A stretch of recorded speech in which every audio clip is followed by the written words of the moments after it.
કડકડતી ઠંડીમાં ગરમા ગરમ પરોઠા ખાવાની મજા જ કંઈક અલગ છે. અને તમને પણ મારી જેમ જો સ્ટફ પરોઠા ખૂબ જ ભાવતા હોય તો આ સ્ટફ પરોઠા તમે એક વખત જરૂરથી ટ્રાય કરજો.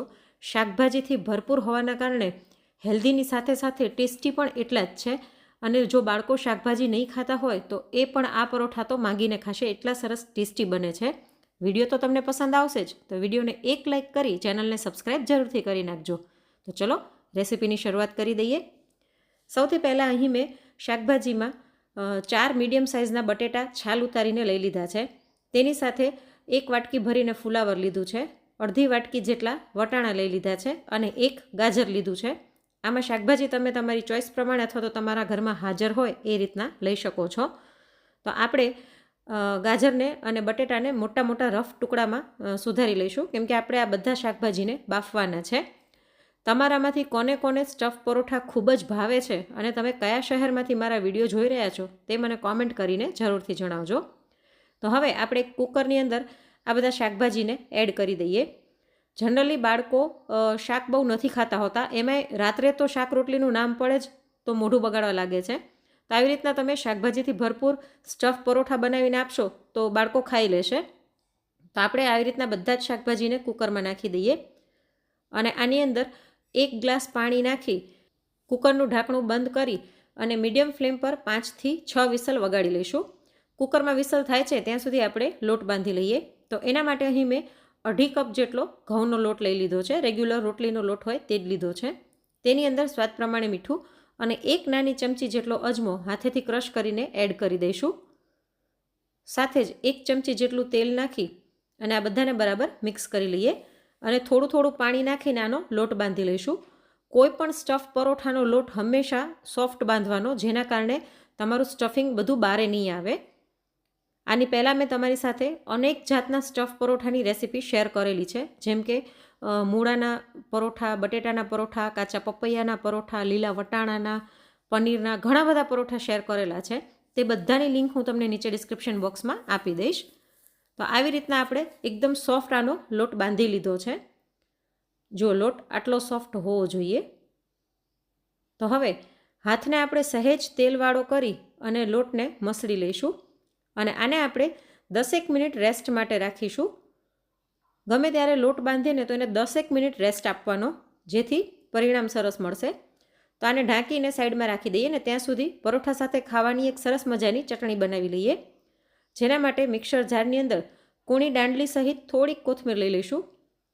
લગભગ 1 વાટકી જેટલી મેં અહીં કોથમીર લીધેલી છે.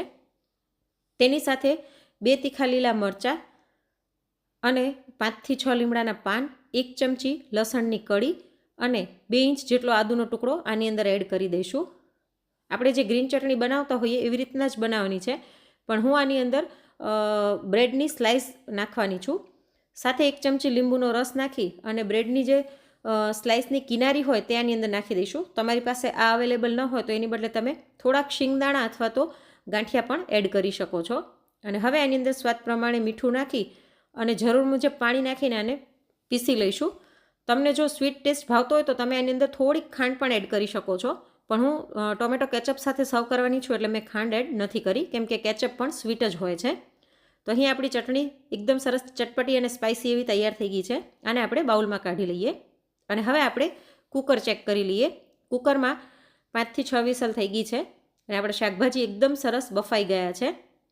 તો હવે આનું જે પાણી છે આપણે ફેંકવાનું નથી, એને આપણે આવી રીતના ગાળી અને રાખી દઈશું. આ પાણીનો ઉપયોગ તમે વેજીટેબલ સ્ટોક તરીકે કરી શકો છો, એટલે કે કોઈ પણ સૂપ બનાવવું હોય એમાં વેજીટેબલ સ્ટોકમાં આ પાણીનો ઉપયોગ કરી શકો છો. તમારે અત્યારે જ સૂપ ન બનાવવું હોય તો આને બરફની ટ્રેમાં નાખી ઠંડુ થયા પછી અને જમાવીને ફ્રીઝરમાં 15 દિવસ સુધી સ્ટોર કરીને રાખી શકો અને જ્યારે પણ સૂપ બનાવવું હોય ત્યારે કામમાં લઈ શકો છો. તો હવે સ્ટફિંગ બનાવવા માટે એક પેનમાં 1 મોટી ચમચી જેટલું તેલ લઈ લઈશું. તેલ ગરમ થાય એટલે અડધી ચમચી જેટલું જીરું નાખી અને અડધી ચમચી વરિયાળી નાખી દઈશું. આ સ્ટફિંગમાં વરિયાળીનો ટેસ્ટ ખૂબ જ સરસ આવે છે એટલે તે જરૂરથી એડ કરજો. સાથે 5 ચમચી જેટલી હિંગ નાખી દઈએ અને ઝીણી સુધારેલી મરચાંની કટકી મેં અહીં લીધેલી છે. લગભગ 2 તીખા લીલા મરચાંની મેં ઝીણી કટકી કરીને લઈ લીધા છે. સાથે 1 ઇંચ આદુને ખમણીને આની અંદર એડ કરી દઈશું. આદુ અને મરચાંને સહેજ સાંતળી અને ગેસની ફ્લેમ એકદમ સ્લો કરી આમાં અડધી ચમચી હળદર અને 1 ચમચી લાલ મરચું પાવડર નાખી બરાબર મિક્સ કરી લઈશું. મસાલા બળી ન જાય તેનું ધ્યાન રાખવાનું. અને હવે બાફેલા શાકભાજી આની અંદર નાખી દઈએ અને મસાલાથી બધા જ શાકભાજીને કોટ કરી લઈશું. ત્યારબાદ આની અંદર આપણે સ્વાદ પ્રમાણે મીઠું એડ કરી દઈએ અને હવે પાઉંભાજી મેશરની મદદથી આ બધા જ શાકભાજીને સરસ મેશ કરી લઈશું. આમાં શાકભાજી ઘણું બધું છે, પણ બાળકોને ખબર નહીં પડે કે આટલા બધા શાકભાજીનો ઉપયોગ કર્યો છે.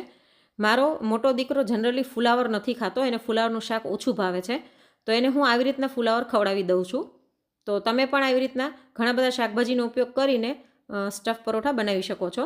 હવે આની અંદર અડધી ચમચી આમચૂર પાવડર, 1 ચમચી પાઉંભાજી મસાલો અને અડધી વાટકી જેટલી ઝીણી સુધારેલી કોથમીર નાખી આ બધાને બરાબર મિક્સ કરી લઈશું. અને સ્લો ટુ મીડિયમ ફ્લેમ પર થોડીક વાર માટે આપણે આને હલાવતા રહીશું, જેથી આની અંદરનું મોઇશ્ચર છે તે થોડું ઘણું બળી જાય. તો જો લગભગ મોઇશ્ચર બળી ગયું છે અને ઠંડુ થયા પછી હજી આ ઘાટું થશે, તો આને આપણે નીચે લઈ લઈએ. તો અહીં મેં આ સ્ટફિંગને બાઉલમાં કાઢી લીધું છે અને સ્ટફિંગ ઠંડુ થઈ ગયું છે.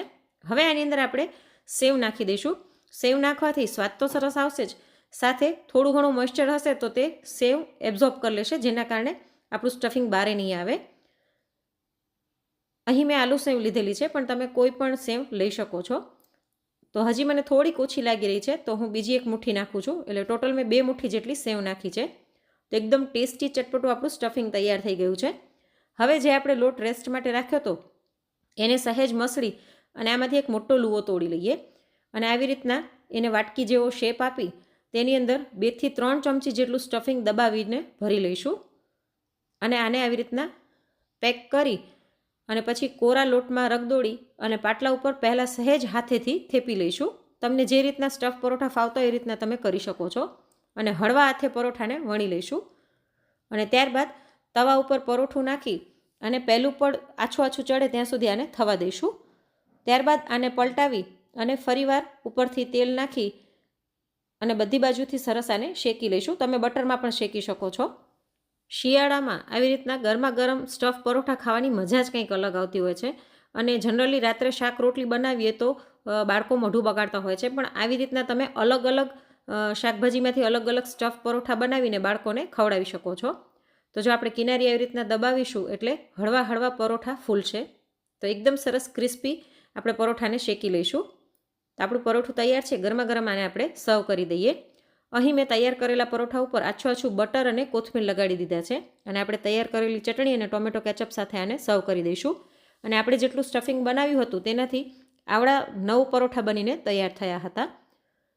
અને તમે જોઈ શકો છો કે આખા પરોઠામાં સ્ટફિંગ એકદમ સરસ ફેલાયેલું છે અને ખાવામાં એટલી જ સરસ મજા આવે છે. તો આજની આ મિક્સ વેજ પરોઠાની રેસીપી તમને કેવી લાગી તે કોમેન્ટમાં જરૂરથી જણાવજો. અને જો રેસીપી ગમી હોય તો લાઈક કરીને વધુમાં વધુ શેર પણ કરજો. ફરી મળીશું એક નવી રેસીપી સાથે. Thanks for watching.